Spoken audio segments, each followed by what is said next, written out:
चलिए, अब है बाजार मूल्यांकन, है ना। बाजार में जो मूल्यांकन किया जाता है कोई वस्तु को, तो वो उत्पाद और सेवाओं का चयन मांग और पूर्ति के घटक के अतिरिक्त अन्य अनेक घटक पर निर्भर करता है ना। वस्तु का जो उत्पाद है तो पूर्ति, मांग जितना होना चाहिए उतना पूर्ति होना चाहिए, उसके साथ साथ और भी घटक है जो क्या करते हैं, बाजार मूल्यांकन करते हैं, है ना।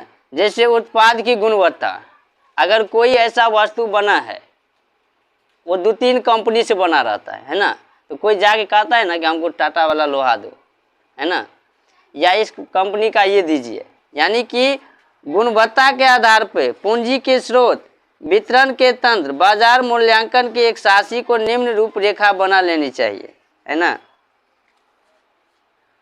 उत्पाद और सेवाओं का चयन,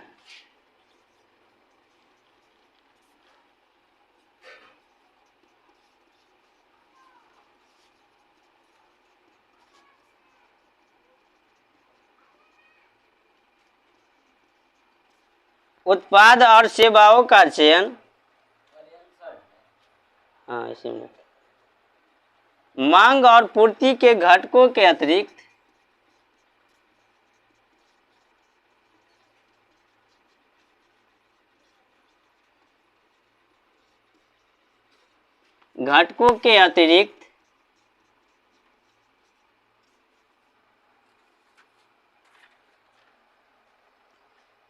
अन्य अनेक घटक पर निर्भर करते हैं।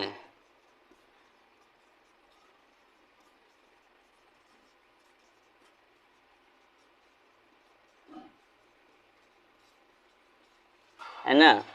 बाजार में जो वस्तु का मूल्यांकन किया जाता है तो उत्पाद और सेवा का चयन, मांग और पूर्ति के जो भी घटक है उसके अतिरिक्त भी और घटक है जिस पे मूल्यांकन किया जाता है ना।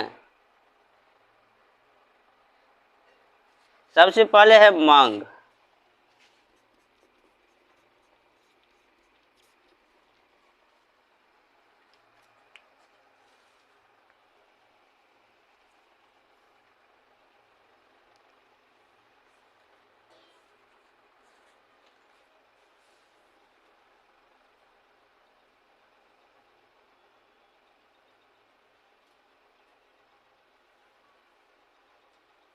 ठीक, मांग है, यदि मांग का अनुमान उत्पाद की पहचान हो जाने के बाद लगा लेनी चाहिए। मांग का अनुमान लगाते समय बाजार के आकार व क्षेत्र का ध्यान रखना चाहिए। जब मांग होता है तो उसका अनुमान उत्पाद की पहचान हो जाने के बाद करना चाहिए, है ना। जब उत्पाद की पहचान हो जाता है तो मांग जो है अतिरिक्त क्या होता है, बढ़ जाता है ना। मांग का अनुमान लगाते समय बाजार के आकार व उस क्षेत्र का ध्यान रखना चाहिए। बाजार कैसे हैं, है ना, वहाँ का क्षेत्र जो है कैसा है, तो वहाँ पे किस वस्तु का मांग है, जिसमें वस्तुएं तथा सेवाएं बेचनी है। जैसे वस्तुओं को स्थानीय बाजार में बेचना, राष्ट्रीय तथा अंतर्राष्ट्रीय बाजार में बेचना, है ना। अनेक प्रकार के बाजार हैं, एक स्थानीय बाजार होता है, एक राष्ट्रीय बाजार भी होता है, अंतर्राष्ट्रीय स्तर पर भी जो है बेच सकते हैं, है ना। इस बात का भी ध्यान रखना चाहिए कि लक्षित उपभोक्ता कौन है, उनकी पसंद कैसी है, रुचि कैसी है ना।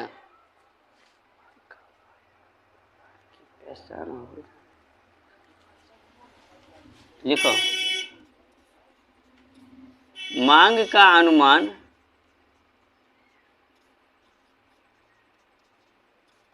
उत्पाद की पहचान हो जाने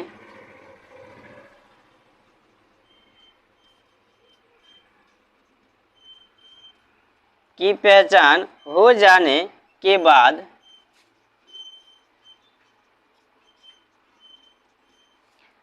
लगा लेनी चाहिए।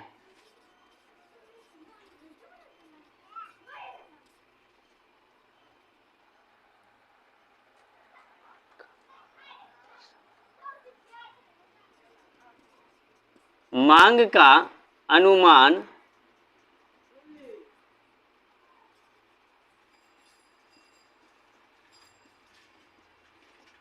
लगाते समय बाजार के आकार और क्षेत्र का ध्यान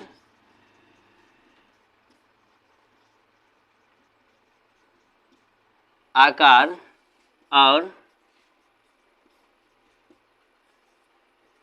क्षेत्र का ध्यान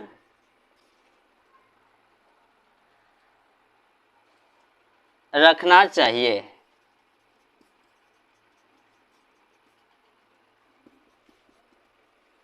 है ना।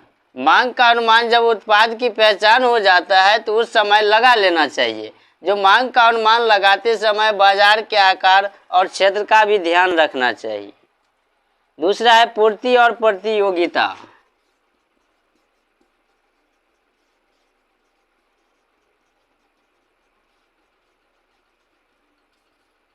पूर्ति और प्रतियोगिता।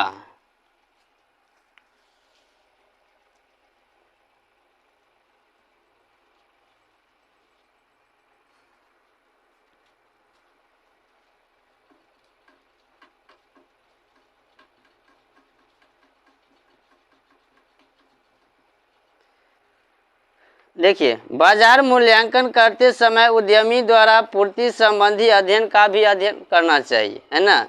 जब बाजार का मूल्यांकन किया जाता है उस समय पूर्ति संबंधी भी अध्ययन आवश्यक होता है।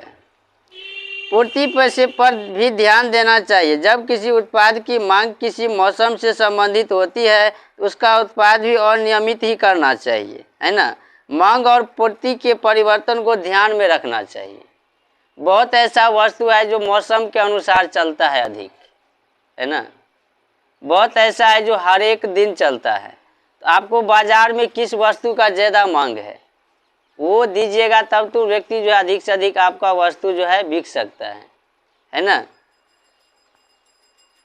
मांग और पूर्ति के परिवर्तन को भी ध्यान रखना चाहिए। सभी वस्तुओं की पूर्ति करने वाले आपसी प्रतियोगिता भी होती है। एक साथी को अपनी सामान बेचने की क्षमता, पूर्ति बढ़ाने की क्षमता, वित्तीय स्थिति का ज्ञान, ये सब का जो है भली भांति से होना चाहिए। है ना। अब देखो, गर्मी में अगर कोई स्वेटर बेचेगा तो वो शायद ही कोई खरीदेगा। है ना। तो गर्मी में किस तरह का जो है हमको वस्तु बेचना है ना। ठंडी में कोई जो है सूती कपड़ा का बना के बेचेगा तो शायद ही कोई खरीदेगा। है ना। क्योंकि मौसम के अनुसार क्या होता है, मांग अलग अलग होता है ना। देखो, बाजार मूल्यांकन करते समय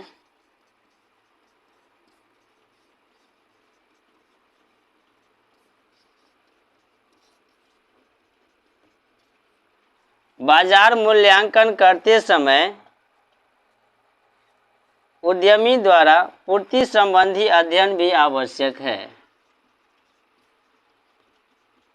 उद्यमी द्वारा पूर्ति संबंधी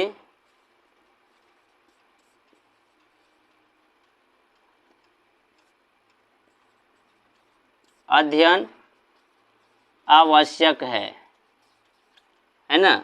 बाजार का जो मूल्यांकन किया जाता है तो उस समय पूर्ति से संबंधित भी अध्ययन करना चाहिए।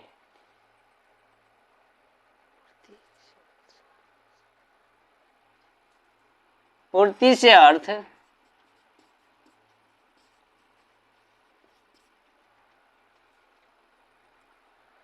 सभी स्रोतों से निर्मित वस्तुओं की पूर्ति।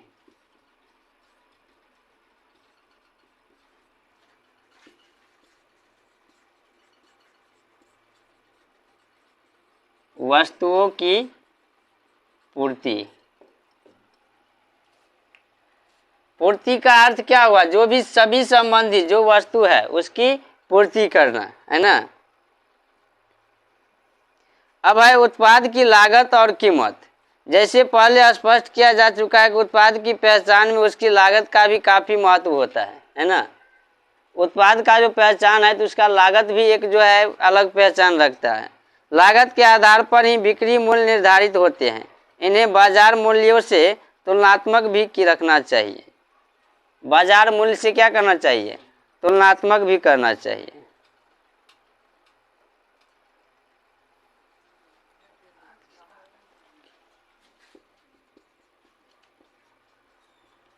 उत्पाद की लागत एवं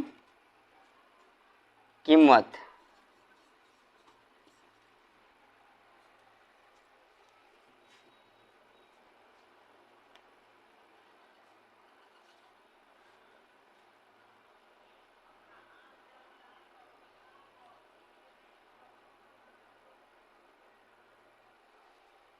देखिए, तो इसमें है उत्पाद की पहचान में उसकी लागत का काफी महत्व होता है।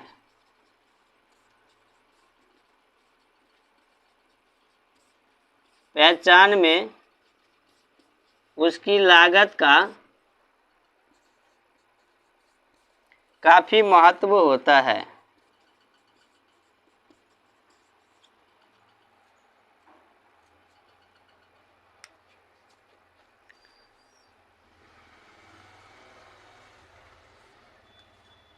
उत्पाद का जो पहचान होता है उस पे जो है लागत जो है काफी महत्व होता है ना। लागत के आधार पर बिक्री मूल्य, लागत के आधार पर बिक्री मूल्य निर्धारित होता है।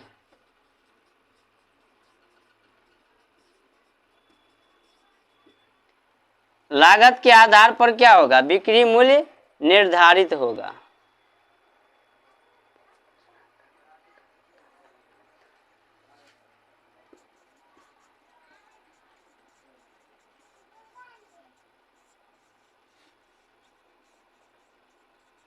परियोजना का नवीकरण एवं परिवर्तन।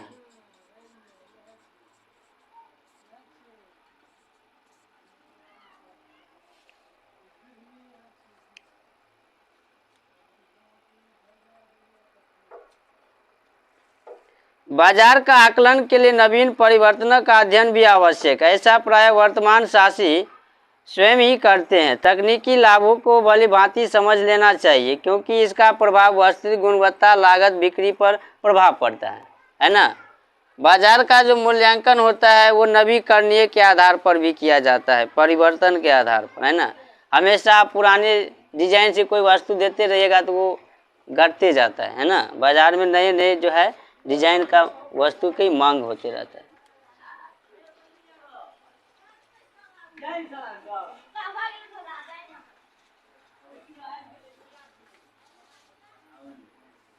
बाजार आकलन के लिए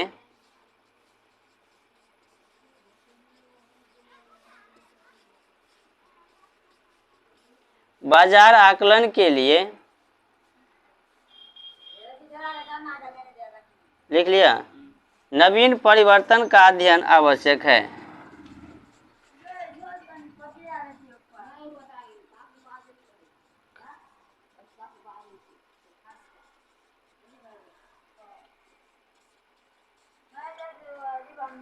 नवीन परिवर्तन का आकलन क्या है? आवश्यक है।